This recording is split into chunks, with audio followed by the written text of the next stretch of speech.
गोडसे घराण्याचे मूळ आद्यपुरुष परमपूज्य स्वामी पूर्णानंद सरस्वती महाराज यांच्या कृपाशीर्वादामुळे सारे गोडसे कुटुंबीय आज आनंदी आणि समाधानी आयुष्य जगत आहेत. गोडसे घराणे मूळ बीडचे. कुटुंब प्रमुख कैलासवासी श्री दादासाहेब गोडसे कापड व उंची काश्मीरी गालिच्याचे व्यापारी होते. हा काळ होता 1903चा. आपले नशीब आजमावण्यासाठी बीडवरून पुण्यात ते स्थायिक झाले आणि काहीच काळात पुण्यातील श्रीमंत प्रसिद्ध व्यापारी म्हणून नावारूपास पण आले. त्यांचे सामाजिक कार्यही मोठे होते. त्यात लोकमान्य टिळक यांच्याशी त्यांचा स्नेह जुळला. टिळक नेहमी घरी येत असत. त्यावेळेस टिळकांच्या चळवळीत त्यांनी कारावासही भोगला होता. टिळकांच्या केसरी वृत्तपत्रासाठी कागद पुरवण्याचा दुसरा व्यवसाय सुरू झाला. अनेक सामाजिक कार्यकर्ते, साहित्यिक, राजकारणी त्यांच्या संपर्कात येऊ लागले. त्यावेळेस नगरपालिकेत ते निवडून आले होते. ते अनेक व्यापारी संस्थेचे संस्थापक व सभासद होते. अशा वैभवाच्या कालखंडाची चढती कमान 1926-27 पर्यंत चालू होती. अचानक कालचक्र फिरले. सन 1918 मध्ये पहिले महायुद्ध संपले आणि जागतिक मंदीची एक विलक्षण लाट आली. या लाटेत अनेक व्यापारी, बँका, पतपेढ्या सापडल्या. गोडशांच्या व्यापारालाही मोठा फटका बसला. होत्याचे नव्हते झाले. अखेर सर्व मालमत्तेचा लिलाव करावा लागला. गोडशांच्या व्यापाराचा अस्त झाला आणि या धक्क्यानेच दादासाहेब गोडसे यांचे निधन झाले. परंतु त्याच वेळेस कैलासवासी सौ सावित्री आजीने सर्व कुटुंबाची धुरा खंबीरपणे सांभाळली. दादासाहेब गोडसे यांचे मोठे चिरंजीव कैलासवासी राजाभाऊ गोडसे म्हणजेच श्री आनंद गोडसे यांचे वडील यांच्यावर सर्व कुटुंबाची जबाबदारी पडली. ते सदन कमांड या मिलिटरी ऑफिसला नोकरीला होते. त्यांना उपजतच संगीताचा कान आणि स्वरज्ञान होते. प्रसिद्ध गायक कैलासवासी वसंतराव देशपांडे हेही त्यांच्याच ऑफिसमध्ये नोकरीला होते. त्यामुळे संगीतास पूरक असा मित्रसाथी त्यांना लाभला व गोडसे घराण्यात संगीताचा उगम झाला. कैलासवासी राजाभाऊ व्हायोलिन, बॅकपाईप, ट्रम्पेट अप्रतिम वाजवत असत. त्यांनी त्यांचे भाऊ कैलासवासी श्री मधुकर व कैलासवासी श्री यशवंत गोडसे यांच्यावरही संगीताचे उत्तम संस्कार केले. 1940 मध्ये बाबासाहेब केंजळे यांनी रॉयल बँड नावाने महाराष्ट्रातील पहिला हिंदू बँड स्थापन केला. त्यानंतर रॉयल ऑर्केस्ट्राची स्थापना झाली. त्यामध्ये सिनेसंगीत, भावगीत, भक्तिगीत, काही रागदारी रचनाही सादर केल्या जात होत्या. त्या ऑर्केस्ट्रामध्ये राजाभाऊ व्हायोलिनवर अप्रतिम गाणी वाजवत असत. 1952 मध्ये नारायणपेठेतील राहत्या घरातच त्यांनी क्लास सुरू केला आणि तिघे भावंडे मिळून संगीताचे कार्यक्रम करू लागले. 1963 मध्ये राजाभाऊंच्या आयुष्यातले क्लासचे पहिले व शेवटचे स्नेहसंमेलन ठरले. पुढे अल्पशा आजाराने जून 1965 मध्ये राजाभाऊंचे निधन झाले.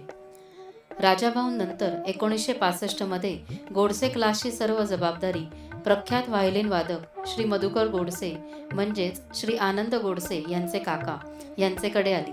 त्यांनी विद्यालयाच्या उभारणीत फार मोलाचे बदल केले आणि 1968 साली गोडसे व्हायोलिन विद्यालय ही सरकारमान्य रजिस्टर संस्था स्थापन केली व विद्यालयाच्या कार्याच्या कामाची उद्दिष्टे नक्की झाली. मधुकाकांच्या पत्नी कैलासवासी सौ रंजना गोडसे या प्रख्यात गायक श्रीपद शास्त्री यांच्या कन्या. त्या उत्तम हार्मोनियम वाजवत. विद्यालयात हार्मोनियम व व्हायोलिन अशा 2 वाद्यांचे शिक्षण दिले जाऊ लागले. याच वेळेस विद्यालयाची स्वरसंगम ही संलग्न संस्था स्थापन करून त्यामार्फत अनेक सांगीतिक उपक्रम केले जाऊ लागले. यामध्ये संगीत विषयक परिसंवाद घडवून विद्यार्थ्यांच्या ज्ञानात भर घालणे, तसेच संमेलनातून विद्यार्थ्यांचे गायन वादन सादर करणे, अखिल भारतीय गांधर्व महाविद्यालयाच्या परीक्षेस बसून विद्यार्थ्यांची गुणवत्ता पाहणे, संगीतातील बुजुर्ग कलाकारांचे कार्यक्रम करणे, तसेच शैक्षणिक सहलीतून विद्यार्थ्यांचा एकोपा वाढवणे, त्याचबरोबर बालसंगीत संमेलन, संगीत शिक्षक कॉन्फरन्स व ITCच्या मैफिली असे अनेक उपक्रम विद्यालयांनी राबवले आहेत. कैलासवासी मधुकर गोडसे यांनी 1965 ते 1990 या काळात विद्यालय मोठ्या प्रमाणात भरभराटीस आणले. 1990ला कैलासवासी मधुकर गोडसे यांच्या आजारपणामुळे विद्यालयाची पूर्ण सूत्रे श्रीयुत आनंद गोडसे यांच्याकडे सुपूर्द करण्यात आली. श्री आनंद गोडसे हे तबला वादनाचे उत्तम साथ संगतकार म्हणून प्रसिद्ध आहेत. त्यांनी आजपर्यंत पंडित भीमसेन जोशी, पंडित माधव गुडी, पंडित उपेंद्र भट, पंडित विनायक तोरवी, पंडित श्रीकांत देशपांडे, श्रीमती सरस्वती राणे, विदुषी मंजिरी आलेगावकर, श्रीमती मीना फातर्पेकर, विनोदभूषण अल्पे, पंडित सुधाकर चव्हाण अशा अनेक दिग्गज कलाकारांबरोबर साथ संगत केली आहे. गीत रामायण हा त्यांचा अत्यंत जिव्हाळ्याचा विषय आहे. यातील गीतांना श्री सुधीर फडके, श्री आनंद माडगुळकर, श्री श्रीधर फडके, श्री प्रमोद रानडे यांच्या गीत रामायण या कार्यक्रमात आजपर्यंत 900 कार्यक्रमांना त्यांनी तबला साथ केली आहे.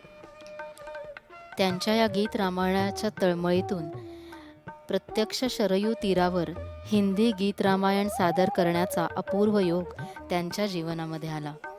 श्री आनंद गोडसे यांच्या संगीत क्षेत्रातील कामगिरीबद्दल आजवर त्यांना अनेक पुरस्कारांनी सन्मानित केले आहे. त्यामधील प्रमुख पुरस्कार म्हणजे गदिमा प्रतिष्ठानतर्फे गीत रामायण पुरस्कार, नटरंग अकॅडमीचा कलारंग पुरस्कार, सुधाकर चव्हाण यांच्या विद्यालयातर्फे दिला जाणारा कलाश्री पुरस्कार, उपाध्य विद्यालयातर्फे दिलेला संगीत कार्य गौरव पुरस्कार, अ.भा. गांधर्व विद्यालयातर्फे दिलेला संगीत कला गौरव पुरस्कार. त्यांच्या पत्नी सुक्षमा गोडसे यांचे त्यांच्या मातोश्री कैलासवासी जयश्री पोळ यांच्याकडे पहिले गाण्याचे शिक्षण झाले. त्या हार्मोनियम व व्हायोलिन उत्तम वाजवतात. सध्या ते दोघे विद्यालयाची धुरा उत्तम सांभाळत आहेत. विद्यालयात तबला, हार्मोनियम, व्हायोलिन, बासरी, मेंडोलिन इत्यादी वाद्यांचे शिक्षण दिले जाते. त्यामुळे विद्यालयाचे त्यांनी नामकरण गोडसे वाद्यवादन विद्यालय असे केले आहे. उत्तम शिक्षण पद्धती, मनमिळावू स्वभाव तसेच विद्यार्थ्यांच्या सांगतिक ज्ञानात व कलेवर निष्ठा प्रेम वाढवण्याचे संस्कार करण्यात ते दोघेही निपुण आहेत. त्यांच्या कारकिर्दीत सुवर्ण महोत्सव सुवर्णाक्षरात लिहून ठेवावा असा झाला. विद्यालयात आज अनेक विद्यार्थी शिक्षण घेत आहेत. विद्यालयातून ज्ञान घेऊन घडलेले काही विद्यार्थी जे आज संगीत क्षेत्रात नावाजलेले आहेत आणि त्यामध्ये भरीव कामगिरी करत आहेत, अशा या विद्यार्थ्यांचा विद्यालयाला सार्थ अभिमान आहे. त्यांची संगीत साधना अशीच चालू राहण्यासाठी विद्यालयाकडून त्यांना मनःपूर्वक शुभेच्छा. आजपर्यंतच्या विद्यालयाच्या कार्यात अनेकांचे सहकार्य लाभले आहे. त्यामध्ये बापूराव भिडे, सौ मृणाल व मधुकर तिखे, सौ मृदुला व जयंत वाडेकर, यशवंत पुरंदरे, कैलासवासी मंगला आनंद पंडित, ॲडव्होकेट सुनील व निलिमा राडकर, श्री व सौ रश्मी सोमण, मीना गर्गे, शोभा गदो, शिरीष क्षीरसागर, कैलासवासी सौ उषा गाडगीळ, श्री व सौ मृदुला साठे, आशा सोहनीबाई अशा असंख्य लोकांच्या अनमोल सहकार्याने विद्यालय मोठ्या प्रमाणात नावारूपास येऊन त्याचे मोठ्या वटवृक्षात रूपांतर झाले आहे. आम्ही त्यांचे मनपूर्वक ऋणी आहोत. ज्याप्रमाणे कुपीमधले अत्तर संपले तरी ती कुपी उघडल्यावर त्याचा दरवळ तितकाच सुवास देऊन जातो, त्याचप्रमाणे वर उल्लेख केलेल्या कित्येक व्यक्ती आज हयात नसल्या तरी त्यांच्या प्रेमाचा व सहकार्याचा दरवळ श्री व सौ आनंद गोडसे यांच्या मनात कायमच दरवळत राहील. असेच सर्वांचे सहकार्यरूपी आशीर्वाद कायम त्यांच्या पाठीशी राहणार आहेत याची त्यांना खात्री आहे.